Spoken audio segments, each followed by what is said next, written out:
Hello hi అండి, నమస్తే, welcome back to my channel. ఈరోజైతే టమాటో, ఆనియన్, మిర్చి, అల్లం, కొత్తిమీర, కరివేపాకు చట్నీ అయితే ఎలా చేసుకోవాలో చూసేద్దాం. ముందుగా ఆయిల్లో అన్ని పోపు సామాన్లు వేసి ఒకసారి అయితే బాగా కలుపుకోవాలండి. నెక్స్ట్ మనం కోసి పెట్టుకున్న ఉల్లిపాయలు, టమాటాలు అయితే యాడ్ చేసుకోవాలి. ఒకసారి అయితే బాగా కలుపుకోవాలండి. మనం తర్వాత మూత పెట్టుకోవాలండి.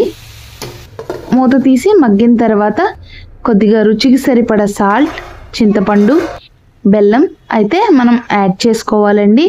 ఒకసారి అయితే బాగా కలుపుకొని మూత పెట్టుకోవాలి.